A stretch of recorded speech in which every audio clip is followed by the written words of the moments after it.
You poor girl. You never had a head for success, my father said, shaking his head.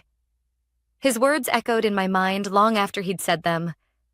He had no idea what those words would set in motion. I remember that day so clearly. It was just another Sunday afternoon at the family's weekly gathering. Dad was in his usual spot, sipping his beer and bragging about the new lawnmower he'd bought for his landscaping business. He was so proud of it, like it was the best investment he'd ever made. I sat across from him, quietly picking at my food, trying to swallow the knot in my throat. You really should think about joining the business, Anna, he said again, as if he hadn't said it 1,000 times before. This tech stuff you're chasing? It's a fantasy. Women don't belong in finance, especially not in something as big as Wall Street. His words cut deep. It wasn't just the fact that he didn't believe in me. It was the way he had always seen me. I wasn't the daughter he hoped for. To him, I was just a girl who couldn't get things right. While my brothers worked alongside him, learning the ins and outs of the family business, I was the one who always seemed to be wasting time with my computer. The fact that I had started a small tech company, something he thought was too ambitious, too risky, was just more proof that I wasn't cut out for success. You're not meant for that world, Anna, he had told me a year ago when I first decided to start my own tech company. You've got to face facts. Women like you can't just waltz into a world dominated by men and expect to succeed. His words replayed in my mind as I excused myself from the table. I couldn't stay there. Not with the tension growing thicker by the minute. I went to my car, locked the doors, and let the tears fall. But they weren't just tears of frustration. They were tears of determination. I had been working on an algorithm that could predict stock market trends. I spent countless nights hunched over my laptop while my friends went out and lived their lives. But the more time I spent working, the more it became clear I had something. I wasn't just a girl playing with computers. I was building something real. Something that could change everything. For weeks, I had been getting rejection after rejection from venture capitalists. They would smile politely, pat me on the back, and tell me I wasn't experienced enough. Maybe next time, they would say, and I'd walk out of their offices, my heart sinking a little more each time. But I refused to give up. I taped the rejection letters to my wall. Every no became fuel for my fire. I had to prove them all wrong. I had to show my father that I wasn't a failure. Then, one day, it happened. The email? The one that would change everything. I was sitting at my tiny desk, staring at the screen when it appeared in my inbox. Blackwater Capital interested in your algorithm. My breath caught in my throat. Blackwater Capital. The firm that had always been out of reach for someone like me. The firm that dealt in billions. They wanted to license my technology for $10 million. I stared at the email in disbelief. Was this real? I read it over and over again, each time trying to convince myself it wasn't some cruel joke. I wanted to scream, but I didn't. Not yet. The next day, I signed the deal in New York City. I sat across from Patricia Donovan, the CEO of Blackwater Capital. She raised her glass to me and smiled. To the future of finance, she said. I clinked my glass with hers, my heart pounding. This wasn't just a deal. It was my ticket to proving everyone wrong. 2 weeks later, I was trending nationwide. They had just announced me as the youngest female founder on Wall Street. I'd gone from an unknown woman trying to make a name for herself to someone the world was starting to take seriously. I had done it. I had made it. But even as the accolades poured in, I couldn't forget the way my father had looked at me. The disappointment in his eyes. At the family reunion, I drove in alone. No one knew I was coming. I hadn't called ahead. Didn't want to give them the chance to prepare themselves. I pulled into the driveway of our old family house, the roar of the engine cutting through the silence. When the car stopped, I could feel their eyes on me before they even saw me. I stepped out of my car, the Ferrari Roma gleaming in the sunlight. My family was standing in a circle, chatting and laughing, but as soon as they saw me, they went quiet. The only sound was the faint hum of the engine still running, the air between us thick with tension. My father stood frozen, his hand still gripping the beer can, his mouth slightly open. He hadn't expected this. I could see it in his face. He never expected me to make it this far. He never thought I'd be the one to rise above his harsh words, to prove that a woman could make it in a world like Wall Street. I didn't say anything. I didn't have to. The silence said it all. "Anna?" My mother called from the back of the group, her voice uncertain. She was the only one who still had hope in me, still believed in what I could do. But I didn't look at her. I didn't need to.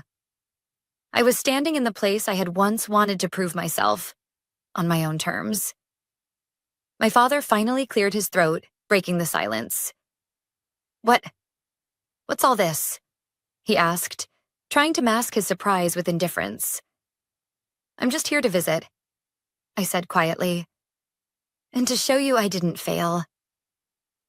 The words hung in the air as I walked past him, my head held high. This wasn't about revenge. This wasn't about showing him how wrong he was. It was about proving that success isn't defined by the work you do with your hands. It's about the work you do with your mind. As I entered the house, I couldn't help but feel a small victory. Not just for myself, but for every person who had ever been told they didn't belong, that they couldn't succeed. This was just the beginning. The days that followed my return to the family house were strange. It was as if a new version of myself had arrived, and nobody knew how to deal with her. I could feel their eyes on me every time I walked into a room. My cousins, aunts, uncles, everyone had heard about my deal. The media coverage had been everywhere. My father hadn't said a word to me since I showed up in the Ferrari. He hadn't even acknowledged my presence when I handed him the key, like I was still the girl who was never good enough. But even as the world seemed to cheer me on, there was something missing. I wasn't quite ready to let go of the past. The feeling of being overlooked, dismissed by the people who mattered most. That night, after the family reunion, I drove back to my apartment in the city, the flashing lights of the streets outside not quite matching the emptiness I felt inside. The deal with Blackwater had been a breakthrough, yes, but something still gnawed at me. I hadn't yet earned my father's respect. He hadn't looked at me like a real success. He hadn't looked at me like I mattered. And that was what I wanted most of all, his approval. But approval wasn't coming. Not from him. And it wasn't coming from the industry either. Just a few days after the announcement, I got a call from the managing director at Blackwater Capital. He was an older man, well-versed in the harshness of the finance world. "Anna, I need to be upfront with you," he said, his voice cool, detached. "We're reconsidering our licensing agreement with your algorithm. There's been some internal debate about the feasibility of scaling it the way we initially anticipated. We're not sure it's the breakthrough we thought it was." I could feel my heart sink. This wasn't the first time I had been rejected, but this one stung. I wasn't just being told no. I was being told that my work wasn't good enough. Again. "I understand," I said, trying to steady my voice. "But I've already demonstrated its success. The initial projections—" "It's not that simple," he interrupted. "We're talking about market shifts, changing trends. We need a more secure, tangible product for the kind of clients we cater to. I'm sorry, Anna, but we're going to need to pull back." My mind went blank. The words, the rejection, they weren't just business. It was personal. I wasn't just a number to them. I was someone who had poured years of my life into this. And suddenly I was nothing but another failed tech dream. "Are you saying you're backing out?" I asked, even though I already knew the answer.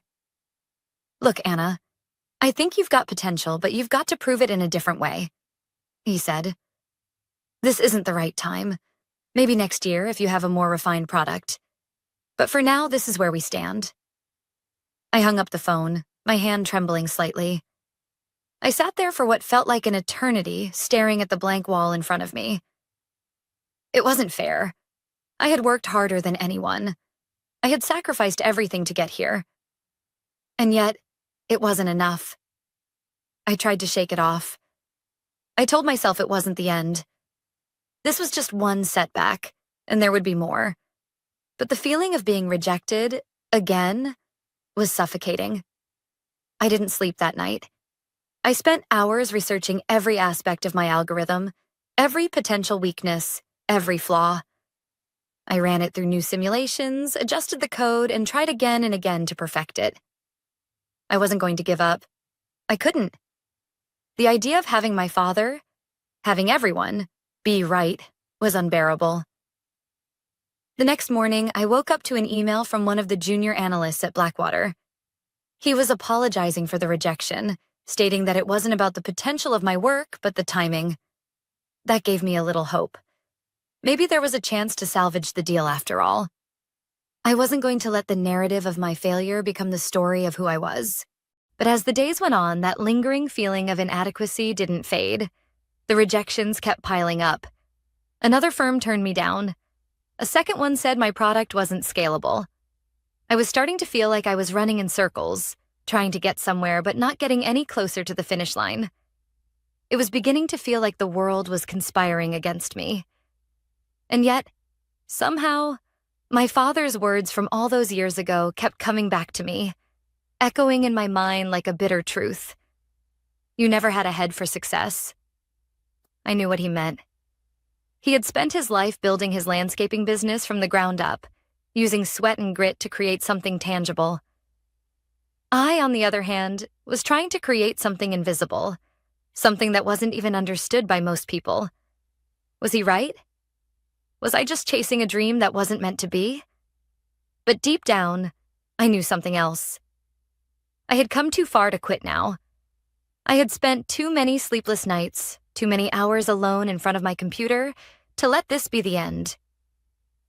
That evening, as I sat staring at my laptop, I received a message from my cousin, Evan. He had seen the latest coverage on me in the media, and he wanted to meet. He said he had some big news for me. I wasn't in the mood to meet anyone, especially after the week I'd had, but something about his message made me want to take a chance. Maybe this was the break I needed. I agreed to meet him the next day, but little did I know, this meeting would change everything.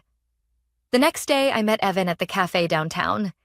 He was sitting at a table by the window, his usual grin plastered across his face, but I could tell something was different. His eyes were more serious, more focused than I'd ever seen them. "You all right?" he asked, his tone quiet as he slid a cup of coffee toward me. I didn't answer at first. Instead, I stared down at the cup, trying to gather my thoughts. The rejection from Blackwater was still fresh, and the rejection from the other firms only added to the growing sense of failure. My vision for the future felt blurry, like I was walking through fog.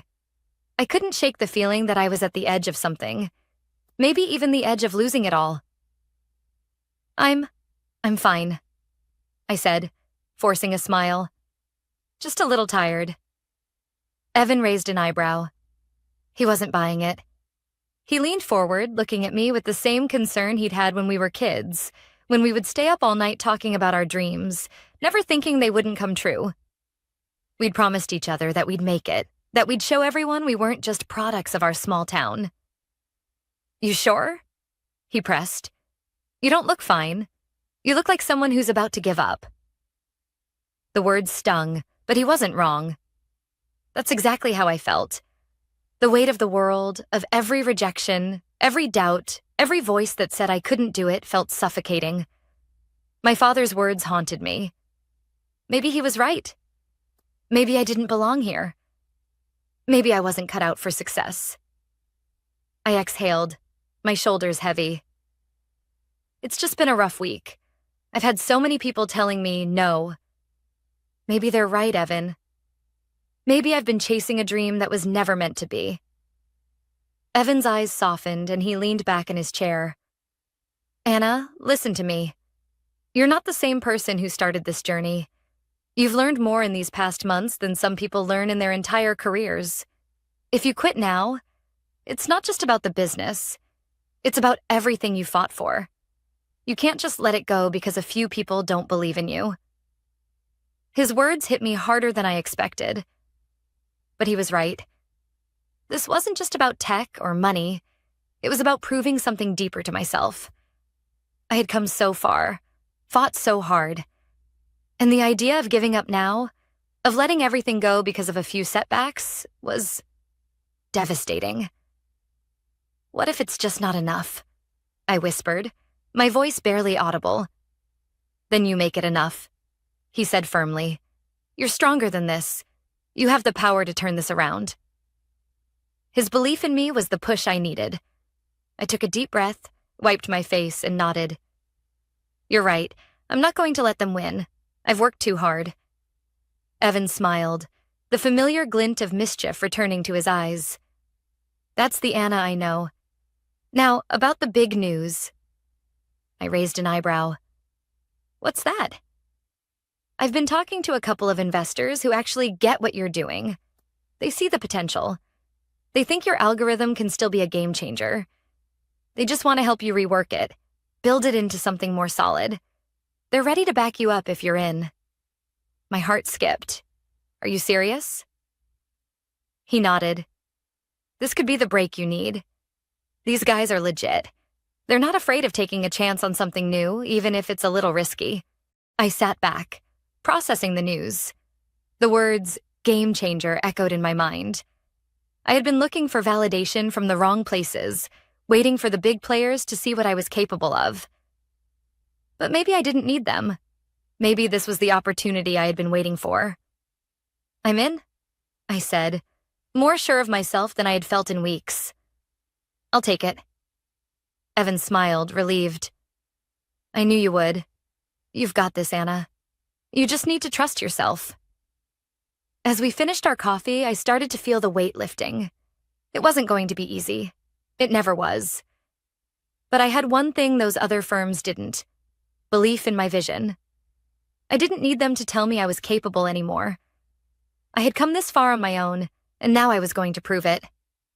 That evening, I sat at my desk, the same one I had used countless times before. The same desk where I had spent so many hours rewriting lines of code, where I had dreamed of this moment, the moment when it would all come together. I got to work. The days blurred together as I refined my algorithm, working late into the night, reworking every detail. This wasn't just about improving my product. It was about proving something to myself. I wasn't going to let this failure define me. I was going to show the world what I was capable of, no matter how long it took. 2 weeks later, I was on a plane to San Francisco, meeting with the investors Evan had introduced me to. They were as eager as I was to get started, and as I sat across from them in their sleek downtown office, I knew this was the moment everything could change. The deal was small, at least compared to the ones I had dreamed of. But it didn't matter. I didn't need Wall Street's validation anymore. I had found my place in this world, and it wasn't going to be defined by the men who had told me I couldn't make it. The future was in my hands now, and I wasn't going to let it slip away. The flight to San Francisco felt like a blur. I couldn't stop thinking about the investors, about what this meeting could mean for the future of my company. I had spent years building this algorithm, pushing myself past limits I didn't know I had, but I still wasn't sure if I was ready for what this could bring. As the plane touched down, a wave of nerves hit me. This was real. This wasn't just a hopeful email or another rejection. This was a chance to turn everything around. I met the investors at their office downtown. Their sleek, glass-walled conference room was a far cry from my cluttered apartment. The polished table, the view of the city below, the cold, professional air. It all felt so out of reach. But here I was, sitting across from men who could change the course of everything I'd worked for. Anna, said Ben, one of the lead investors, a man in his 50s with an air of quiet authority. We've been following your progress for some time now. What we've seen is promising, and we think your algorithm has real potential. But you know how the game works. We need more than just an idea. We need to see the numbers, the proof. I nodded, trying to keep my hands steady. I understand. I've been working on refining the model. I've already made some adjustments based on the feedback I received. and we're ready to back you," Ben continued, leaning forward. "But here's the thing. We're not just looking for another product in the market. We want something that can disrupt it. Something big. And we believe you're the one who can make that happen." I felt my heart beat faster. They weren't just offering to invest. They were offering a chance to change everything. But there was still a catch. There always was. "We'd like to bring you on board with our accelerator program," Ben said. "We'll give you the resources, the mentorship, and the network to scale. In return, we need equity in your company. 40%. I took a deep breath. 40% was a lot. It was more than I had ever anticipated giving up.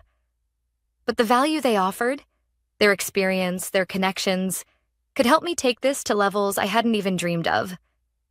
This was the opportunity I needed. It wasn't just about the money. It was about the chance to turn my vision into something real. "I think we can make it work," I said, trying to keep my voice steady. "But I'll need to ensure that the terms align with my vision for the company. I've been building this from the ground up. It's important to me that I maintain control of the direction we take." Ben smiled. "We can work with that. We believe in you, Anna. You'll still be the one driving this forward." I felt a rush of relief wash over me. This was it. I had made it. The deal was done. The next few months passed in a blur of meetings, late nights, and countless calls with investors, developers, and advisors. The accelerator program was everything I had hoped for and more. With their support, I was able to scale my business faster than I could have imagined. I refined my algorithm, built a team, and expanded my reach. But as the business grew, so did the pressure. The expectations mounted. It wasn't just about proving myself anymore. Now I had a responsibility to the investors, to my team, to everyone who had believed in me when no one else would. Despite the successes, there was a nagging feeling that I couldn't shake. The doubt I had always carried with me. What if I wasn't enough? What if I couldn't meet these new expectations? What if I failed? But I pushed those thoughts aside. I couldn't afford to entertain them. I had come too far to turn back now. One afternoon, I was sitting in my new office in San Francisco, looking over the latest round of data. The numbers were good. No, they were better than good. But the reality of my father's voice, the one that still echoed in my head, kept creeping in. "You're not meant for this world," he had said. "You're just chasing some pipe dream." I shook my head. He wasn't right. This wasn't just a dream. This was reality. I was making it happen. It wasn't easy, but it was real. Just as I was lost in thought, I received a text from Evan. It was a screenshot of a news article that made my heart stop. "Anna Langford, Wall Street's youngest female founder, shakes up financial technology industry." The article detailed the success of my company, the deals I had secured, and the rapid growth we were experiencing.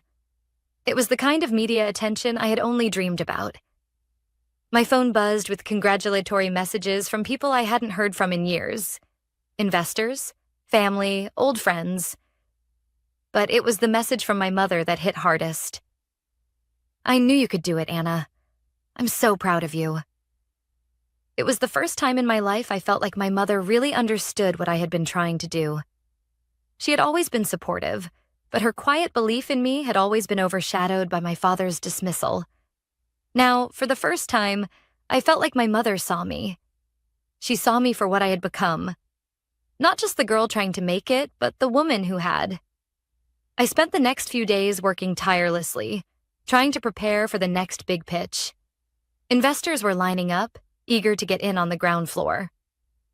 But despite the success, there was one thing I couldn't ignore: the price of all this growth. The more my company expanded, the more I felt myself drifting away from the person I had once been.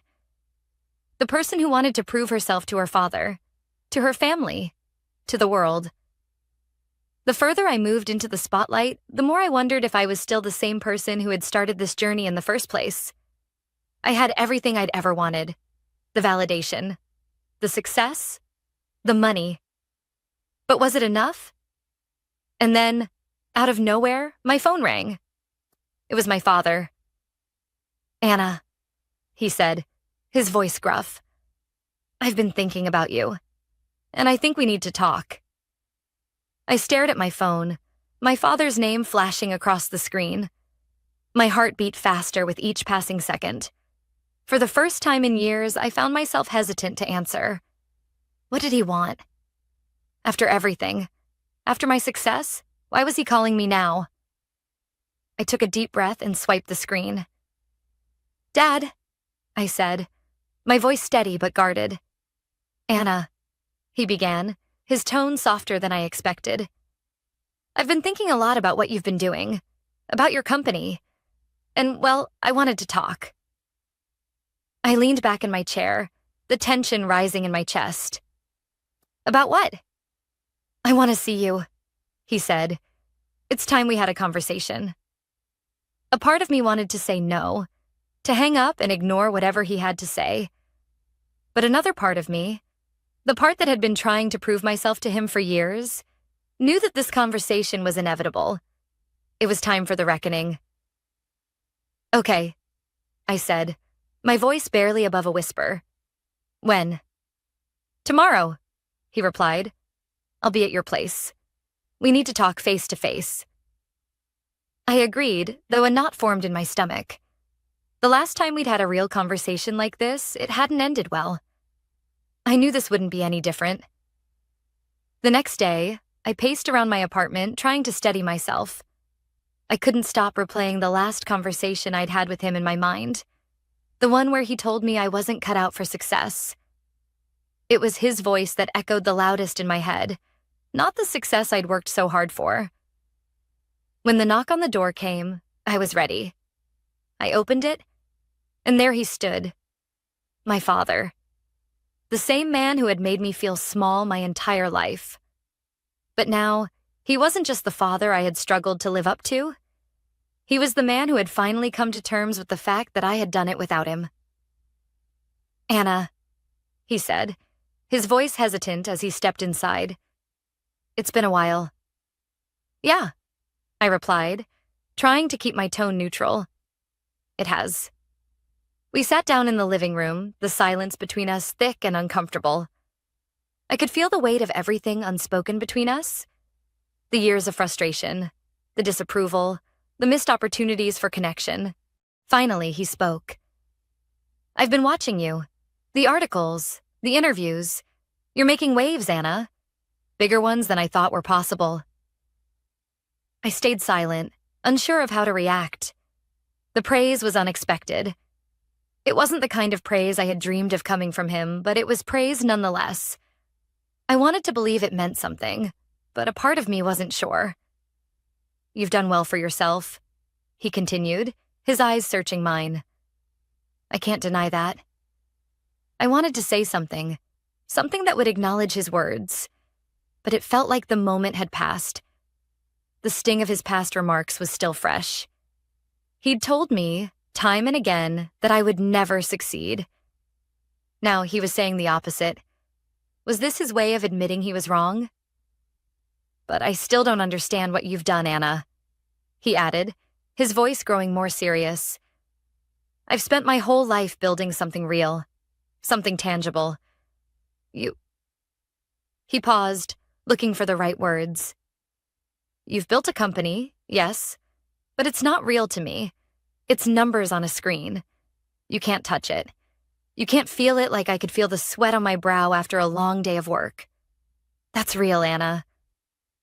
I couldn't hold it in anymore. My anger flared up, the years of trying to prove myself to him suddenly boiling over. You think what I've built isn't real? I asked, my voice rising. You think all those sleepless nights, all those moments when I had nothing, no money, no support, that it wasn't real? He shifted in his seat, avoiding my gaze. I'm just saying, Anna, that there's a difference between a real business and a tech startup. What you've built is impressive, yes, but it's not the same as what I've done. I've provided for this family with my hands. I've given people jobs. You don't get that, do you? I get it, I snapped, feeling the heat of his words sink into my chest. You think what I've done isn't enough. You think it's just some game. But I've worked harder than you ever gave me credit for, Dad. I've spent every day trying to make something of myself, trying to prove to you that I am worth something. And now you're sitting here, telling me my success doesn't matter." My voice cracked, the weight of everything I had held back spilling out all at once. "I never wanted to be like you," I continued, my eyes burning with unshed tears.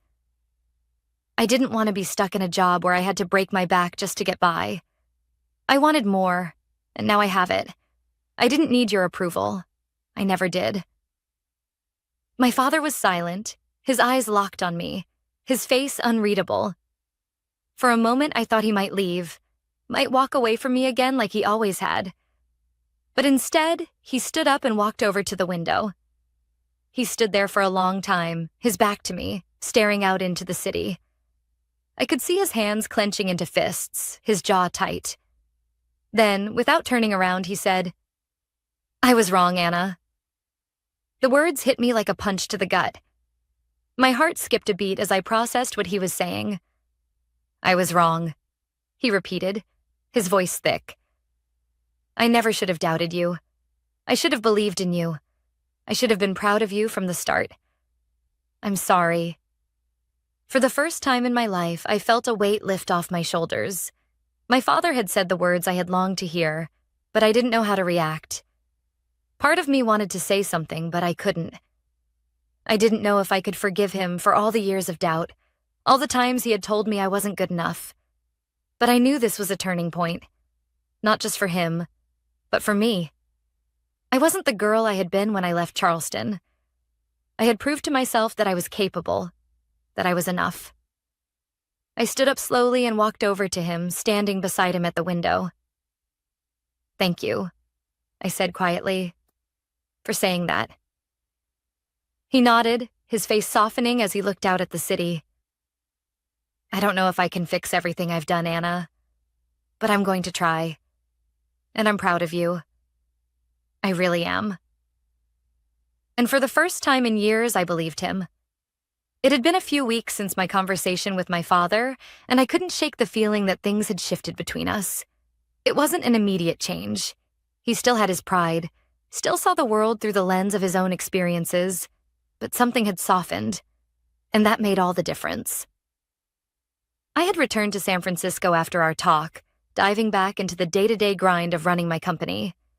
The investors were thrilled with our progress, the team was growing, and our numbers were through the roof. We were on track to hit even more significant milestones in the next year. But it wasn't just the business that had changed. I had changed. The weight of the doubt and frustration that I had carried for so long, the need for my father's approval had started to lift. The validation I had sought from him had finally come, but it hadn't been the end of my story. I had proven to myself that I was capable long before he apologized. The turning point wasn't the business deal, or the recognition, or even the Ferrari. It was that moment when my father finally admitted he was wrong. When he said, "I'm proud of you," it felt like a door had opened, and for the first time I was standing on the other side. I no longer needed to prove my worth to him or anyone else. I had already done that. But life has a funny way of throwing curveballs. Just when I thought I had it all figured out, my father called me again. "Anna." His voice crackled on the other end of the line. "I've been thinking about everything, about how things have changed, and I realized something. I can't do it alone anymore." I felt a strange sense of dread in the pit of my stomach. "What do you mean?" "I need your help," he said, the words laced with something I hadn't expected. Vulnerability. The landscaping business. It's failing. I can't compete with the bigger companies. I thought I could, but I can't keep up. I need your expertise, your technology. I need you to help me turn this around. I was silent for a moment, letting his words sink in. My father, the man who had never once asked for help, was now asking me. And something in me knew this was more than just about saving his business. This was about building a bridge between our worlds, combining what he had built with what I had created. "I can help you," I said, my voice steady. "But it's going to be a partnership. I'll bring my technology, but we're going to do this together. It can't just be about saving your business. It has to be about moving forward. There was a long pause on the other end of the line. I understand, he finally said. I'm ready to learn, whatever it takes. The next few days were a whirlwind of meetings, planning, and strategizing. I flew back to Charleston, not just to visit, but to help. My father had agreed to bring his business into the digital age, to integrate the technology I had developed into his day-to-day operations. It was a huge step for him, a leap of faith. But as we sat in his office, surrounded by spreadsheets and old photos of the business, I realized how far we had both come. He was no longer the man who had belittled my dreams. He was the man who was willing to change. And I wasn't just the daughter trying to prove herself. I was his partner. We worked tirelessly over the next few months, combining our expertise, his in traditional industries, mine in technology. Slowly, we started to see results. The landscaping business began to turn a profit again, but it wasn't just the financial success that mattered. It was the transformation of our relationship.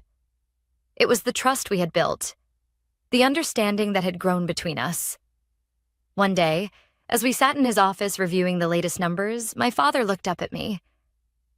I never thought this was possible, he said, his voice thick with emotion. But you were right, Anna. It's not about choosing one way over the other.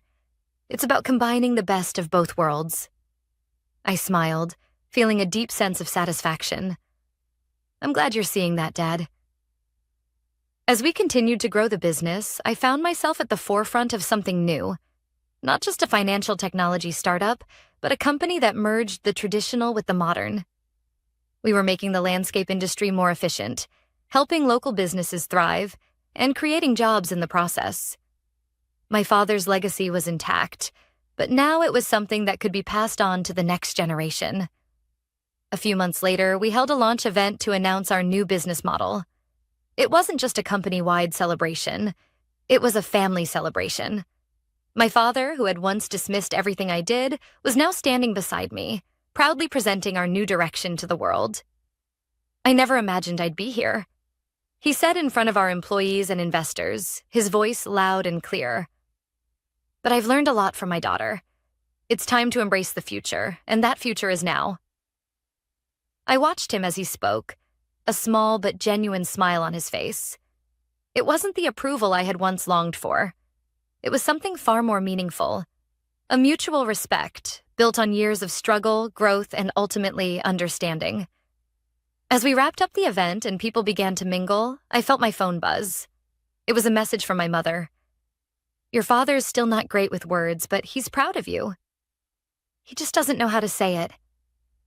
I smiled as I read the message.